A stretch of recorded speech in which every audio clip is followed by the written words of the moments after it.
guys, welcome back to my channel. If you're new here, my name is Anne and I make videos about my various home-based e-commerce businesses, things such as reselling, self-publishing, print on demand, and more. So if you like that kind of content, definitely go ahead and subscribe. Today's video is going to be a reselling video. I asked in one of my recent videos if you guys wanted me to do reselling related content, more of it. Most of you who've been here a long time know that I used to be a full-time reseller on sites like eBay, Amazon, Etsy, Poshmark, mainly eBay though. I focused mostly on vintage, but I did do some clothing, I did liquidation, I did a lot of different things.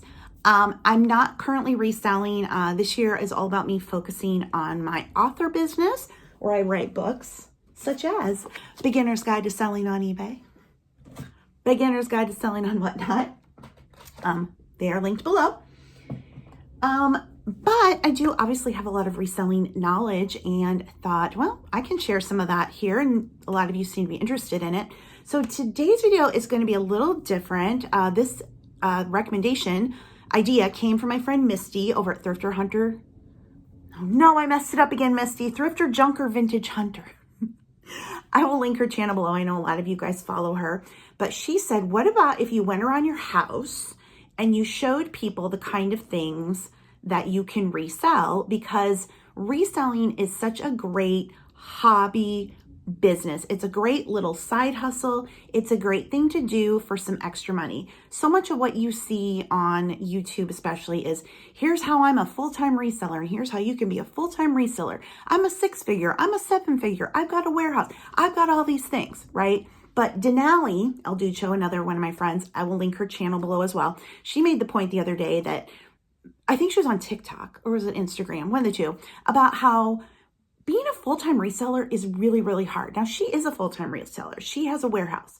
She has employees. She's got a great operation going, but it is a lot of work. It's time, it's money, it's a lot. Most people aren't going to do that, nor do most people need to do that. You know, she needs a full-time job, you know, so this is what she's built with her husband. I'm sorry, she's married. Her husband has his own job. He doesn't work with her. But they are a 2-income household. They have a child. They live in Seattle. It's very expensive. And she's built a full-scale reselling business because that's what she needed to do. But most people don't need to go to that extreme. Most people don't even need to be full-time resellers. They don't want to be. They can be part-time, or they can just do it as a hobby to make some extra money here or there. I've always said that what is normal is not being a full-time reseller. What's normal is being a hobby seller and reselling for some extra money here and there. You're somebody who likes to go to thrift stores, you like to go to garage sales, and maybe you spot things here and there that you can pick up for cheap and flip quickly to make some extra money. That's normal. So Misty had the idea of me going around the house and showing you things that I know you can find at thrift stores, garage sales, estate sales, wherever, that if you see these types of things, you would know to pick them up. These are the type of things that I would pick up to resell. Now, none of these things I'm going to show you I'm selling. These are my own personal things. The whole point of this is just to show you that maybe you've got things around your house that you could resell if you need or want some extra money. So I'm going to do this video. I'm going to just focus on my bedroom for this video, show you things that if I saw them out at thrift stores, garage sales, wherever, that I would pick them up to resell if I was a reseller. Now, this will specifically focus on eBay because that was always my main platform. It's the easiest, it's the biggest platform, and it's the best for just selling a wide variety of things, right? So this is going to be things from my bedroom that would sell well on eBay, and maybe these will give you some ideas of things you can pick up to resell, again, for some extra money. So let's go and take a look in my room. I've probably cleaned up a little first. All right, so I had every intention of coming in here and tidying up a bit more, but as you can see, I didn't. But I like to keep it real with you guys. So we're just gonna go from here, okay? So yes, we were dusting, and okay. So the first thing I'm going to talk about is Hallmark ornaments that make noise and light up like this Haunted Mansion ornament. Always preferable if you can get them in the box, but if you find them and they are licensed brand such as Disney, they're usually a good pickup. Now, is that completely universal? No. Sometimes there are ones that aren't branded by a license, but they have value. If they're very intricate, they were like one of the more expensive ones, they can be. But I do have the box for this. I just put it away. So if I were outsourcing and I found this Haunted Mansion Disney ornament, I would probably buy it even if it was just this and not the box. But if it had the box, that'd be a bonus. Making sure that it's in good condition. It has a lot of little parts here, making sure that it works. Sometimes batteries aren't working when you pick things up, but that is definitely something to look for. And Disney Haunted Mansion in general does really well. It's very collectible. This sign I picked up at Spirit Halloween after, did I get this after Halloween? I think I did, on clearance. So again, Haunted Mansion stuff from Disney. They have it at Disney World, Disneyland. They might have it at the other parks as well overseas.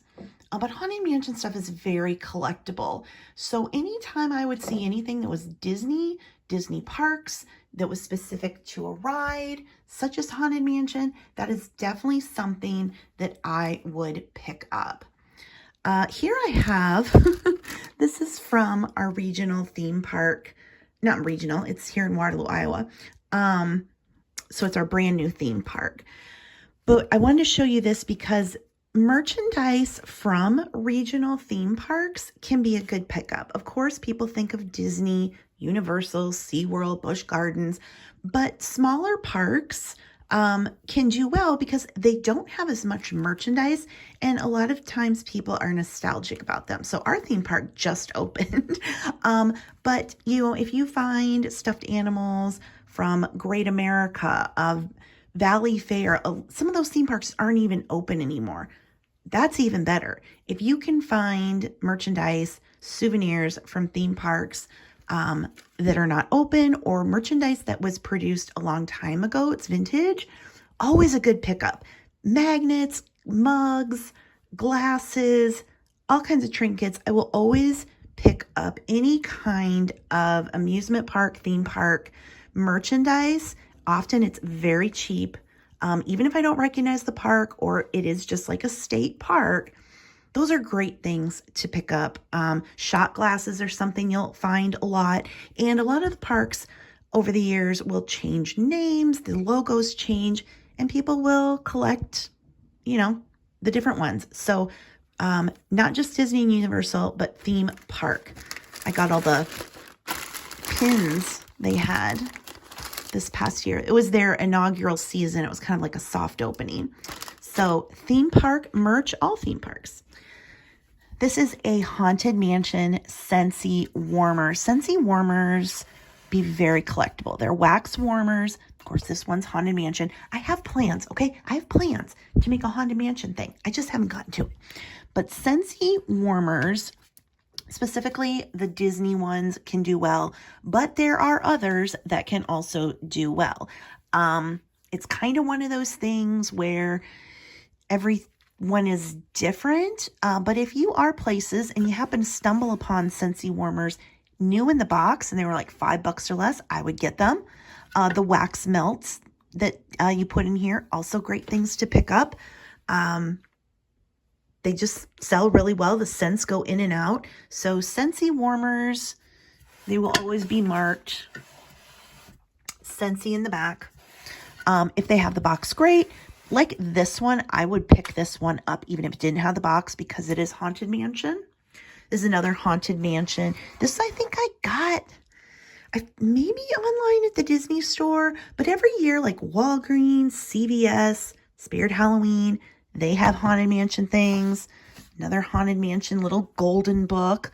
And speaking of little golden books, the vintage little golden books, and you will know that because they do not have a barcode. That is your number one clue. Is it vintage? Does it have a barcode? If it has a barcode, it's not considered vintage. No barcode, vintage. And those can do very well on eBay. Depending on how old it is, and if it's a very desirable title, most people don't care if there's a name written in there. You do want to make sure all the pages are intact, that the spine is solid, and that there's minimal writing. If you flip through the pages and every page is colored on, I wouldn't get it. But no barcode, spine is intact, pages are intact, minimal, if preferably no writing, little golden books are a great thing to pick up. Betsey Johnson. Betsey Johnson makes a lot of fun bags, purses, very themed. This is a pug one my friends gave me. Betsey Johnson, a lot of times I will find at Ross, deeply discounted. I once found them for 49 cents. And Betsey Johnson is just one of those brands that a lot of times when you go to thrift stores and stuff, they'll mark up the Coach or the Dooney and Burke. But the Betsey Johnson will kind of get left behind. So if you find it cheap, it's in good shape, it's got a fun pattern or shape, Betsey Johnson, always a good one. Here's another Hallmark ornament. I can't play these because it's copyrighted, but another example of a Hallmark ornament. Plays music and sound. I guess that is sound. Lights up. That's what I meant. This Disney 50th one. These are also two that have gone out of stock, so it makes them even more desirable. Let's see, what else do I have in here? I have Haunted Mansion mugs. Okay, I want a little cray-cray at the Spirit Halloween. All right. Bath and Body Works candles and Bath and Body Works products, especially of scents that are no longer around, can be great. People will buy them even if they are used. The scents that bring the most money, it differs. But if you stumble upon Bath and Body Works products that are new, never opened, and they're cheap, grab them. They can sell especially well to international buyers because Bath and Body Works is not in every country. I think it might only be in America. I don't know if it's in Canada, Mexico. I don't know if it's in Europe. If you guys are from any place like that, let me know. But I think it's only America. So people international from America like Bath and Body Works. So that is something to look for. Oh, Baby Yoda. Grogu, he's everywhere. This is kind of another example of Grogu is so cute and so popular, and some things can do well, but he's become so mass produced. There's a Funko for every minute of Grogu. So this is kind of an example of a really popular character that can be a hard sell to resell unless it's a very special item because it's so mass produced. Unlike Haunted Mansion, which there's not as much of. I obviously have a lot, but if that makes sense. So when it comes to things like Disney, for instance, Mickey Mouse and Minnie Mouse are a dime a dozen, but Donald Duck is hard to find, right?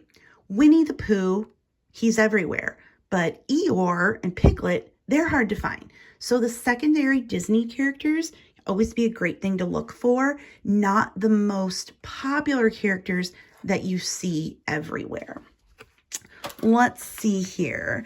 We've got some vintage perfume. This is actually the perfume my mom wore. This isn't her one. I just got this. I was going to give it to my brother.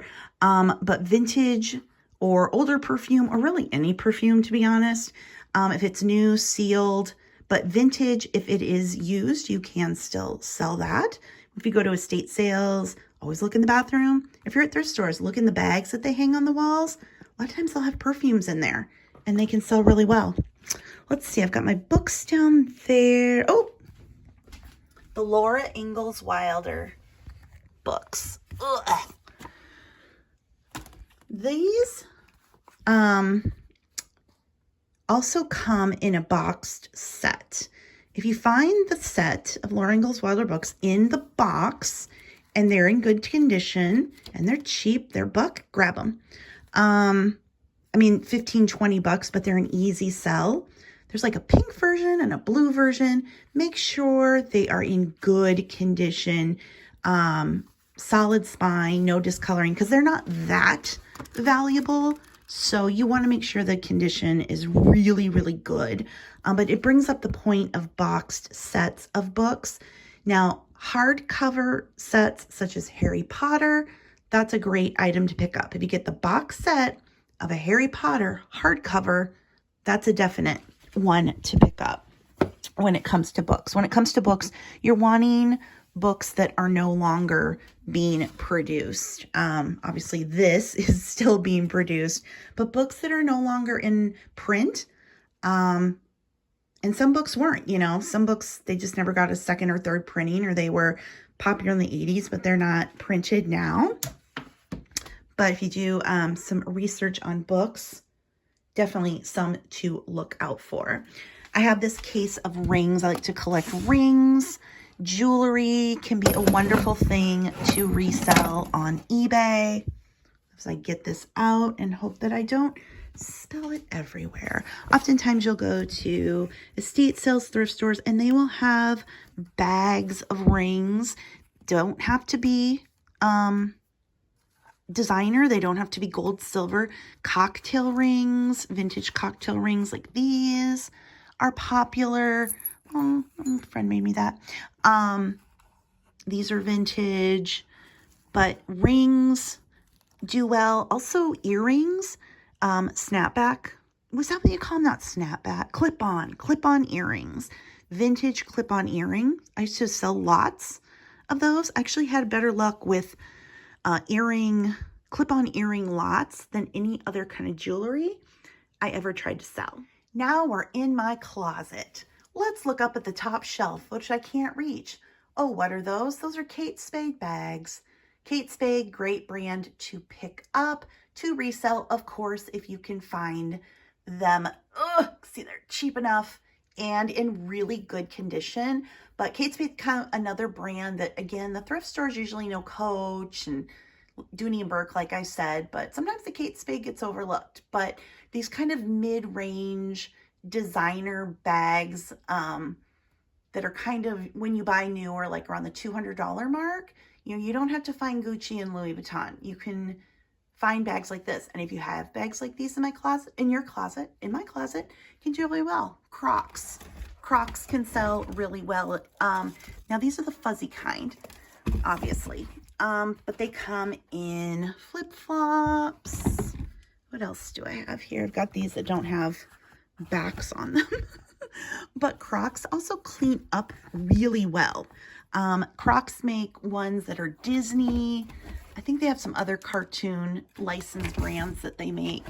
And so those kind of special offerings are great for Crocs. But if you happen to find like these fuzzy ones, the only thing with these is the fuzzy kind of gets worn down. So you want to make sure that that is in really good shape. But if it's a plain Croc without any fuzzies, you can clean them up really well. And if you find them cheap, they can be an easy sale, including the children's sizes.